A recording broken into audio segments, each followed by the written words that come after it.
3 a.m. Again, why did I ever think this was a good idea?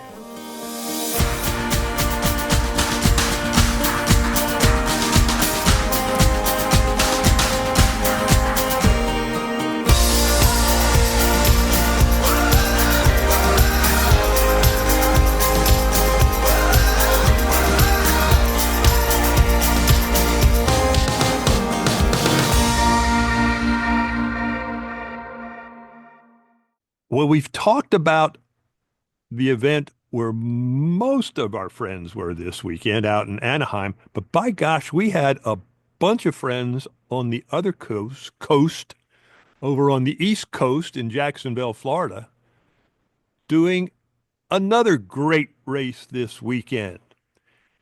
And here to chat with us about it, about her adventures, is a good friend of the podcast who I can't believe we haven't had on before. But Roxanne, welcome to the Rise and Run podcast. We're so glad you're here.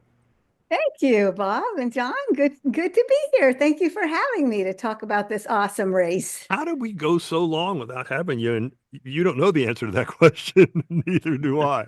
I don't But know, but I'm happy to be here. but we're glad you're joining us now. That's great. Uh, Roxanne, this is a big deal, the Donna weekend. I think it's, and I don't know this, but I think it's probably the biggest of the breast cancer awareness race weekends in the country. I know we have a lot of them throughout the country. Is this your first time, or have you done this one before? No, this is not my first time. I am trying to think. This is probably my seventh or eighth time. Mm-hmm. This race happens to fall every weekend, right within a day or two of the day that I was diagnosed Mm-hmm. in 2009 with Mm-hmm. stage 3C triple negative breast cancer. So I've done it for a number of years now. Yeah. A special event for you and a special event for a whole lot of people. Yes, absolutely. Let's, I want to hear your story, but let's talk about the weekend in general just a little bit. When did you get there? So this year we got there on Saturday morning because we Okay. just live in Orlando. We're just a couple Mhm. of hours away. Mhm. Sometimes we get there Friday night to hang out with friends, but we got there Saturday morning and maybe Saturday around noontime. And we met up with some of the friends, some Rise and Runs friends, some Mhm. friends from Extra Mile, from the different Yeah. running groups. Had some lunch and visited and had a chance to just kind of hang out and have some dinner. So we were just there for the weekend, actually. Is there a big expo at this event? It is a beautiful expo. They used to be in the years past, it had a Kmart building, old Kmart building, and Oh, wow. they're they're in the Jacksonville Jaguars training field Oh, expo. And I mean, it's right on the same playing field where they practice that AstroTurf, and it's all uh-huh. marked up. I mean, if it wasn't for the booths in there, you'd think you were right there going to be watching a Jacksonville Jaguars training game. That's So cool.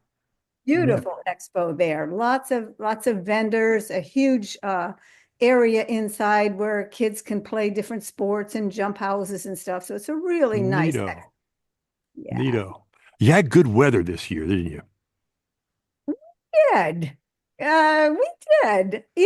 As runners, especially Florida runners, I think, we have like a 5-degree radius that we call good. Mm-hmm. Isn't that right? Mm-hmm. We would really like it to be between 50 and 55. Maybe we can handle that. Uh, Yeah. I think we all kind of get that way when we start talking about weather. But we did have, compared to, especially last year, the Donna last year was freezing cold. It Yeah.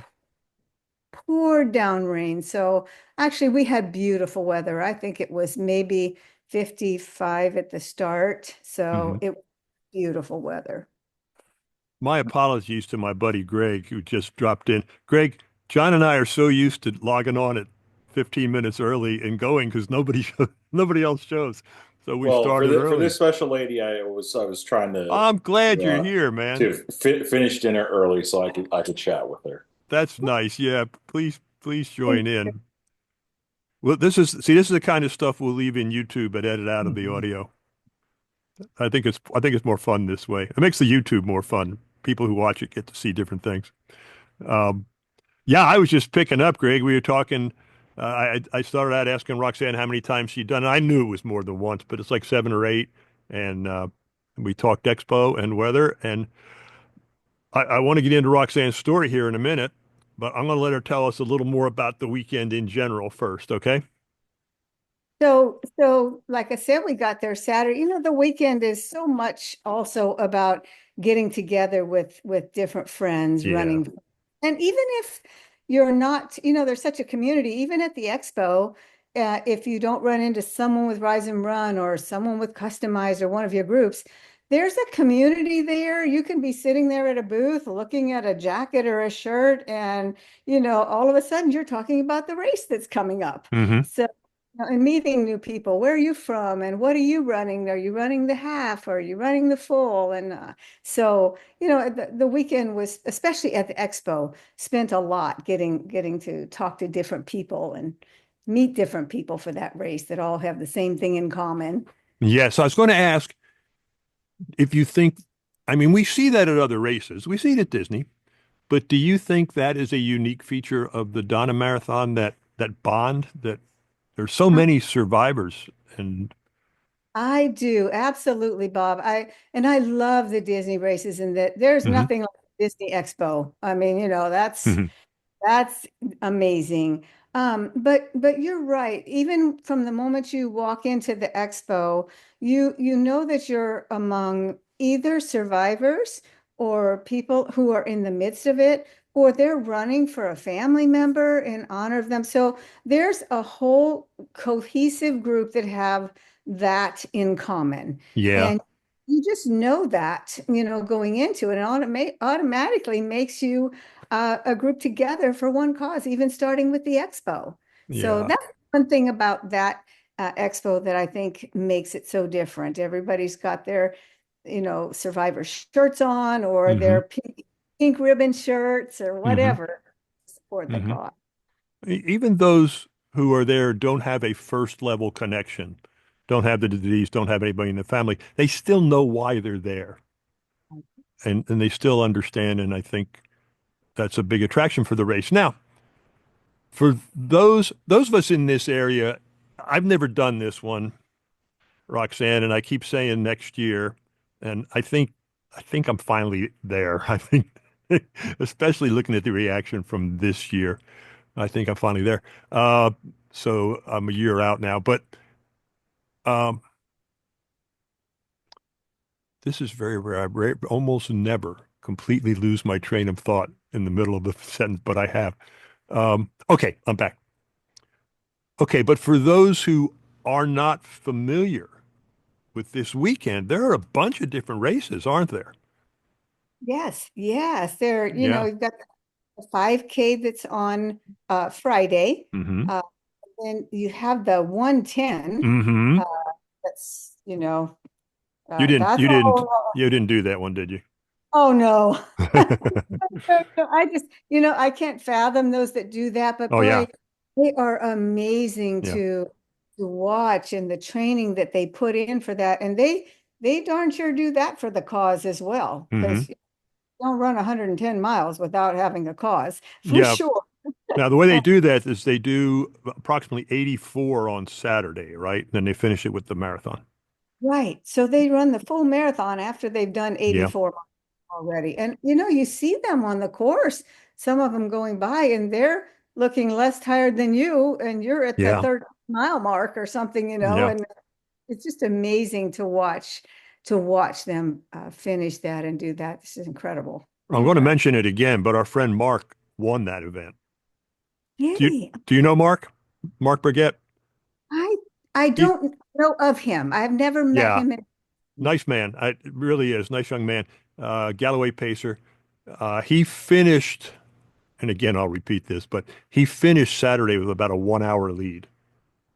Wow. So then he goes, well, all I have to do then is just take it easy in the marathon, which he still finishes in under 3 hours. That's unbelievable. After that many miles, Yeah, yeah. yeah, That's That's a crazy. whole nother caliber of Yeah, athletes for it sure sure. is. So you So got, then, yeah, go ahead. yes, and then the 5K and then the 110 and they have the challenge, which would be the 5K and the the booby trap challenge. Hmm. So it's the 5K and the half marathon. Quote me if I'm wrong. No, I Or the think, yeah, I think they both call them the booby trap challenge, whether it's the marathon or the half. right, right. So Yeah. this year I did, yeah, that's right, because one year I did the 5K and the half, and this year did the marathon, not the 5K. So we didn't get in there until Saturday this time. But Okay. and 5K, that is another just a really neat thing if you get a chance to get in on Friday. It's families, it's kids and they're walking and they're pushing strollers and even these little kids are carrying a sign, I'm walking for my grandma, and the sign's bigger Yeah. than they are. Yeah. But it's just all for such a nice cause, and they're so proud of their little medals when they go through there. And so even that, it's Hmm. just a part of the weekend that makes that race just so incredible. Yeah. Awesome.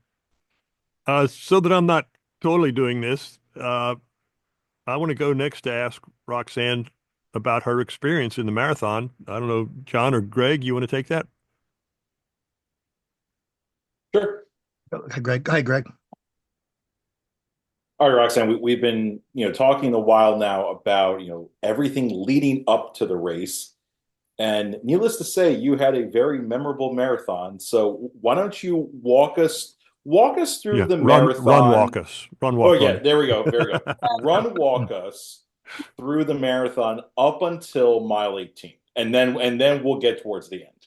You got it. That's perfect. And I will say that normally when I run the Donna is usually the only marathon I run because I turned 70 years old this year, and they get a little tougher as you get older, but Indeed. this race is so special to me that that's going to be the one marathon that I'm going to do. But I usually don't have a time goal. I just want to go run the marathon and have fun. Well, this year I hit a new age group and that little competition thing kicked in. And I thought, I'm in the old lady group. I could try to actually maybe age group place a little bit.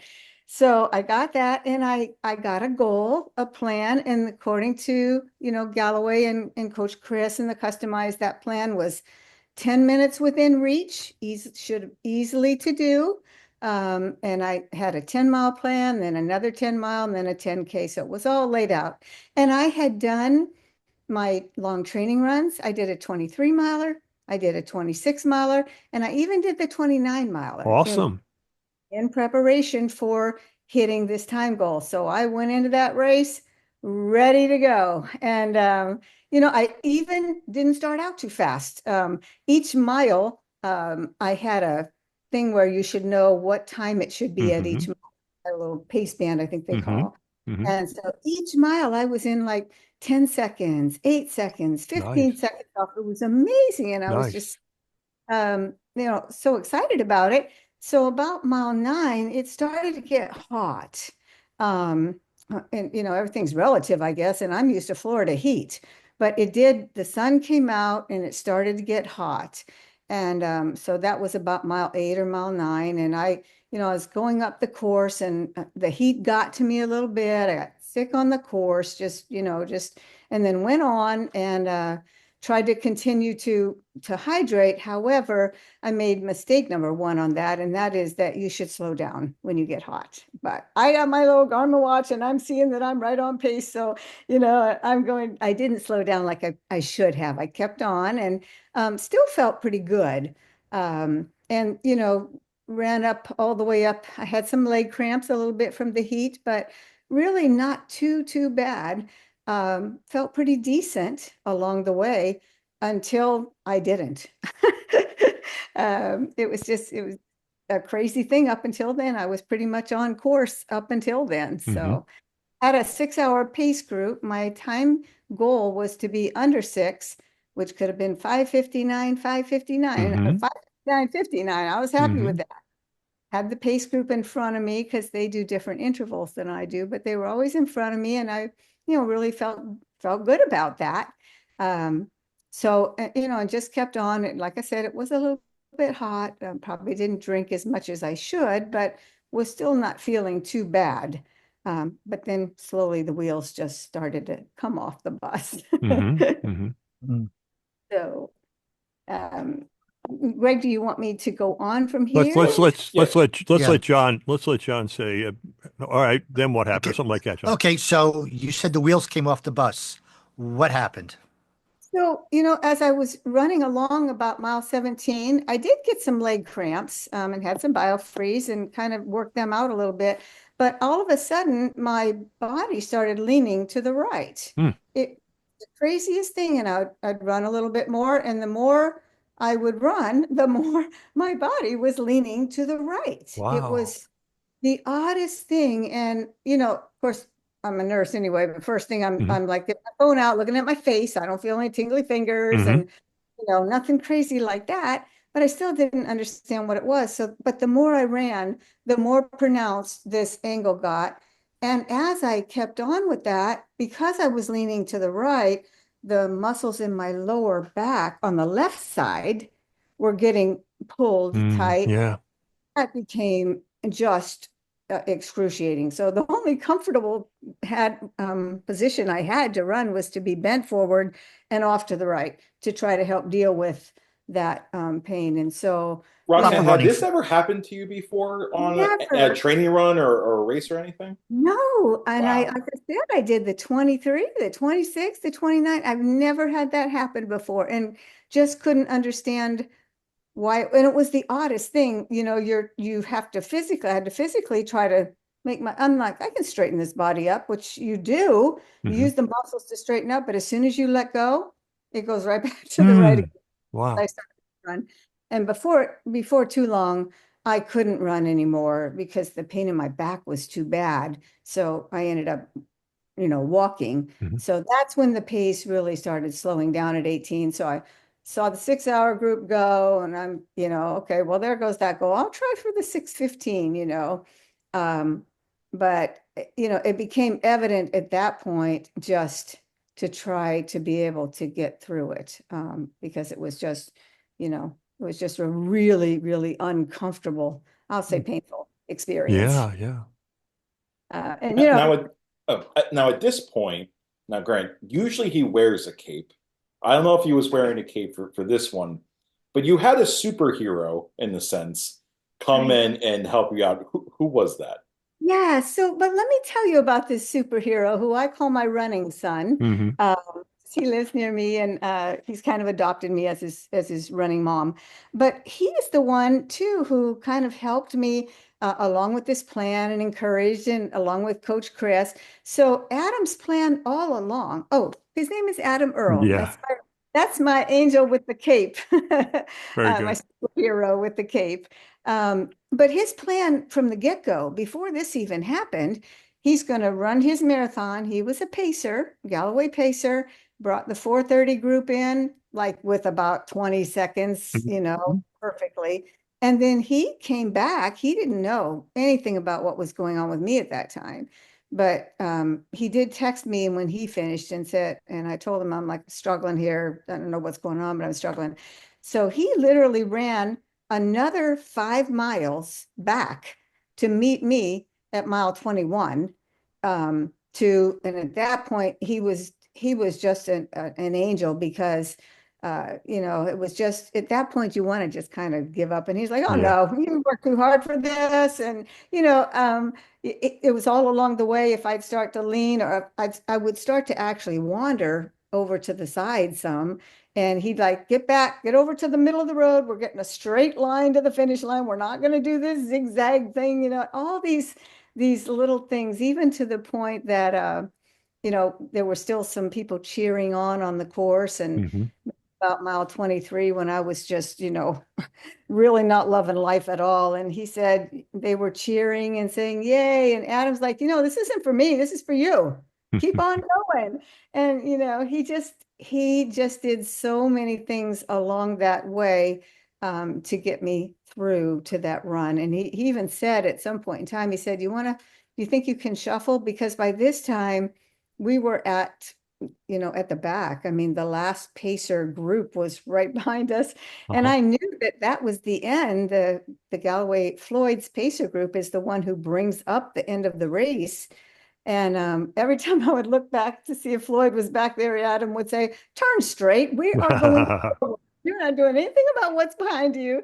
So it was that kind of thing that just kind of really was so encouraging to make it through. Because honestly, I mean, those last 5 miles would have just been miserable Yeah. without. And at some point in time, he texted a couple other friends, Stephanie and Jen, and they came and walked the last mile in with me. In fact, at some point on the race, Stephanie also helped, kind of prop me up a little bit as I walked, which was a little less painful. And then as we got closer to the line, I'm like, oh no, I've come this far. I'm not going across that finish line propped up by anybody. If I have to crawl over there, I'm going over there. And that's almost what I did. But yeah, it's Adam was just incredible to have Adam and people like that by your side it made all the difference in that race, honestly. Yeah, So, we saw your finish line photo, or what we saw with everybody around you. You had Fitz in front of you cheering you on. I mean, how did that feel? oh, John, that's really what made this race. Adam coming out, friends coming out to walk with me absolutely made that race. But when I saw that finish line and even at the last 0.2 miles, I was wondering if I Yeah. was going to be upright enough to get over that line. And everybody, as you can see by the photo, Right. they were not up here cheering me on. They were in my face, and I'm short anyway, and bent over in half, I'm even shorter.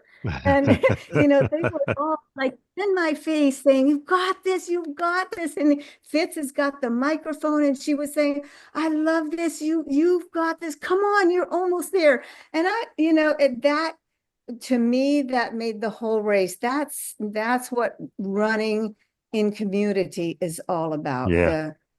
How everyone from Adam on and all those people, I didn't know one single person at the finish line. Well, I mean, I knew Fitz, the race director. We all know Right. Fitz, but Right. all the people that were cheering me on, and you have to think, I mean, they're at the very end. They could have left, those Hmm. are the people cheering the last people on. They could have all been gone, and that could have been Fitz and two other people at the Hmm. sideline, your family members. Yeah. But no, they were all just cheering on. And this will go down as the most memorable race I've ever done for that reason. And someone made a comment that was really spot on. And I think he said, you certainly didn't PR in a time, and you probably didn't PR in fun, but you PR'd in perseverance and encouragement and support from those around you. And that was exactly what this race was. And how fitting is it, because the Donna race embodies that. There you We go. support we support those who are going through the cancer journey. This race supports those who've been through it. So how fitting that would show in the finish line photo like that, exactly what this race means. So Oh, Roxanne, beautiful story. Beautiful it, story about a beautiful event. it, And it was amazing, one I will remember forever. And you know, I didn't get the goal time, and I didn't care, right. not one bit, because that race will go down as one that's my most memorable race. So there's always next year. I did ask Coach today. I said, as memorable as it was, I'd really not like to repeat it again next year. So maybe we can look and see what happened and work on it for next year. But it was just fantastic. It So is. many. Oh, and I saw somewhere along the maybe mile 8, there was a gentleman, and he said, "Are you in the Rise and Run?" And I said, "Yeah." And he's like, "So am I. I think I've seen you before." I didn't get his name, because he said, "We're going to flip flop back and forth," but he kept running, and I did see him up ahead of me too. That's So nice. even seeing people from the podcast along the course and getting to chat was Yeah. just It made it, if you haven't done that race before, you got to do that race. Just fantastic. Perfect. Perfect. What a perfect conclusion. What a beautiful story. Roxanne, I'm always grateful when friends share their time with us, but that was special tonight, my friend. We're glad you were here. Well, thank you for having me. Thank you for letting me share that love and encouragement that we get from the running community. I'm grateful for that. So Oh, thank you so much. one other question. When are we going to see you next? Any Disney races? I'm not signed up for the Princess, but I'm going to go to the expo. I'd love to be able to volunteer Hmm, at one of the races. I need to find out how to do that because I'm not signed up for Princess or Springtime this year. But I would like to because there's so many that I'll be out for the meetup for the Rise and Run always good. for the races. Absolutely. Just won't be running the race, but I will be out for the meetup to get to talk to everybody. Outstanding. Outstanding. We'll see you there. Yep. Thank you so much for having me. All right, we'll cut it there. That's good. Roxanne, thanks a lot. That was fun. And Thanks, guys. It's good to see you guys. again, Thanks, I'm Greg. I was going to make a joke, but obviously I'd sound like a real a-hole if I said it on the podcast that this would be karma for you cheating during Bird in Hand. I'm not aware of that. She she Wait. took remember at The, Oh, turnaround? the turnaround at that Yeah. silo, she cut that off by about 50 feet, and I told her I was gonna call her out the marathon investigations, but she got back on the course. I almost shared, and I thought, no, this is about this year's race, not last year's race. But I almost shared what I did last year. And that's, I was running the full marathon and the rain was pouring down. I hit the Yeah. porta potty right before the finish line for the half. When I came out of the porta potty, the sign was down to make the turn for the full. And I ran right across the finish line of the half marathon and had to have Coach Chris get me back on the marathon course again. But Oh, that's right. I remember that now. Yes. I did the full marathon, Greg. Of course. Of are, course. are you going to Bird in Hand again? Oh, of course. You going? We're all Yeah. going to be there. All The three three of of us. us, Yep. the three of us will be there. Right. Yeah. We got a spot for you, Greg. John, come on. We got a room. We got a plan for the back of the pack to enjoy this race this year. Oh, So absolutely. you guys who want to go run your 9-minute mile on those hills, knock yourself. Yeah. Been many, many years, my friend, since I've done that. That's right. I would love to do that again, but Oh, we'll I see. would too. I did a magic mile this morning. I was disappointed, but but what the heck, Yeah. Roxanne? At our age, if we're crossing start lines, I'm happy, right? And Absolutely. finish lines, oh my God, that's a bonus. That's Yeah. that's exactly right. Yeah. Well, good. I'm looking forward to seeing So, you guys at so, the so on the side note, like how long did it take you to get better? Yeah, that's a I'm not good question, John. well, dummy me. I had been asked, we have a private school here, a big private school, and every once in a while they ask me to fill in for their school nurse thing. And, a while back they said, oh yeah, can you fill in on Monday, March 6th? And I'm like, sure, and not thinking that it was the day after the Donna, which normally wouldn't be a problem. But yesterday was Mhm. my day to fill in for this girl. So I did 14,000 steps and seven times the 3 flights of stairs. Mm. Today, yeah, I got that through your Better Living Through Chemistry with your Motrin. Uh, So today I'm just kind of like the Tin Man from the Wizard of Oz, but little WD-40, nothing a little WD-40 can't fix. Carl's running around with an oil can. Yeah. Yeah. So yeah, in a couple of days it'll be back to normal. But yeah, Good. and that leaning kind of thing, Yeah. does happen sometimes with ultra runners. Coach Chris Twigg said he's Hmm. seen it. In fact, there was kind of a famous kind of ultra runner who was embarrassed actually that somebody was help propping him up and he crossed the finish line almost bent over too. And he said there's not a lot of research. I mean, this guy worked on strengthening his core for a year and he did the next race and he finished only a slightly bit Ah, straighter than before. So I'll be we don't darned. know what causes it so much and why it Yeah. happens. Well, I'm glad it wasn't anything serious or permanent. That's good. Oh, absolutely. Back Yeah. to normal, whatever the normal is. Okay. So, All right. Okay. Wonderful. thank you Uh, so much. I'm going to stop the recording here.